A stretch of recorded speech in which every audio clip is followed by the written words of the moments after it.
చిన్నోడా, నీ వయసు ఎంత నాన్న? నీ వయసు ఎంత నాన్న? 11. ఎందుకు నన్ను బాప్తీసం పొందాలనుకుంటున్నావు? పెరిగాను కాబట్టి.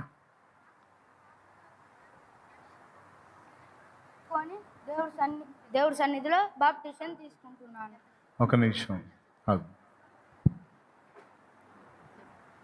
నీ పాపాలను తొలగించడానికి యేసుప్రభు నీ కోసం ఏం చేశాడు నాన్న? అయ్యా ఇప్పుడు పెట్టు మైకు. నా కోసం రక్తం దారబోసాడు.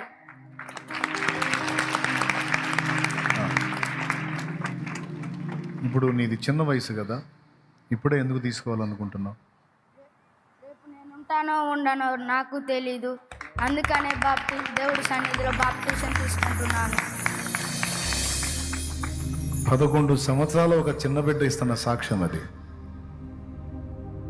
ఒక్కొక్కళ్ళకి 50 ఏళ్ళు, 60 ఏళ్ళు, 70 ఏళ్ళు, 40 ఏళ్ళు, 30 ఏళ్ళు, 25 ఏళ్ళు, 20 ఏళ్ళు, 18 ఏళ్ళు, 16 ఏళ్ళు. వాళ్ళకి రాలా సిగ్గు ఎన్ని చెప్పినా. వాళ్ళు అంతే చెబుతారులే, మనం అప్పుడే సత్తామైంది. ఆ 11 ఏళ్ళ చిన్నోడికి వచ్చింది. ఇంకొక చిన్నోడు ఉన్నాడు, వాడిని అడుగుదాం. చిన్నోడా, నువ్వు ఎందుకు తీసుకోవాలనుకుంటున్నా నా బాప్తీసం? పాపాలని కడుక్కొని పరిశుద్ధుడు అవ్వటానికి. పాపాలు కడిగేసుకొని పరిశుద్ధుడు అవ్వటానికి.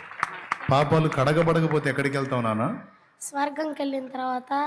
పాపాలు కడగబడకపోతే నరకంకి. అద్దుగో, వాడికి అర్థమైంది.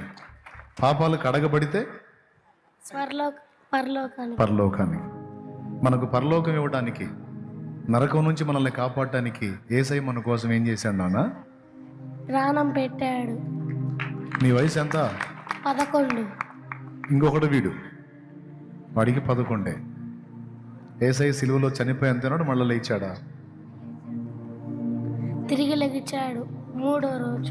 మూడో రోజు తిరిగి లేచాడు. రెండవ రాకడలో రాబోతున్న వాడు ఎవరు? యేసయ్య.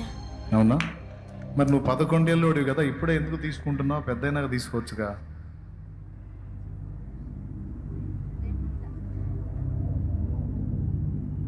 ఎందుకు తొందరపడ్డావు? వాడికి అర్థమైంది. నువ్వెందుకు తొందరపడ్డావు నాన్న? రేపు ఉంటానో ఉండనో తెలియదు కదా, అందుకే ఇప్పుడే బాప్తీసం తీసుకుంటే బెటర్ అని. మరి నీ సమాధానం అదేనా? చెప్పు మరి. రేపు ఉంటానో ఉండనో తెలియదు. పసిబిడ్డలకు అర్థమైంది ఇక్కడ. అంటే నాకు దేవుడిచ్చిన కృప ఏందంటే, నేను చెప్పిన మ్యాటరు ఆ వయసు పిల్లలకు కూడా అర్థమైంది. నాకు అర్థం కాలేదని తప్పించుకోవటానికి లేదు. రేపు ఉంటావన్న గ్యారెంటీ నీకు లేదు. పసిబిడ్డలకు అర్థమైన విషయం నీకు అర్థం కాకపోతే ఇక నీ కర్మకి ఎవడు బాధ్యుడు? నువ్వు నశిస్తానంటే నేను చేయగలిగింది ఏముంది? నీ ఇష్టం.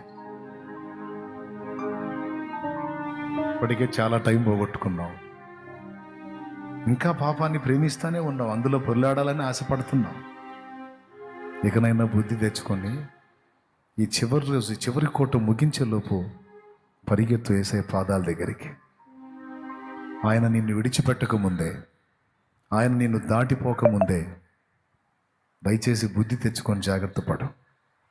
ఇంకా అయిపోయింది టైం. ఇది ముగింపు ఘట్టం. ఇంతమందికి కనువిప్పు కలిగింది, పరిగెత్తుకొని వచ్చారు రక్షణ కావాలని.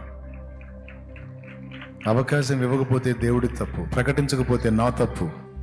దేవుడు అవకాశం ఇచ్చి ఉండగా, నేను నీకు అది క్లియర్గా చెప్పి ఉండగా, తెలిసి నువ్వు నిర్లక్ష్యం చేస్తే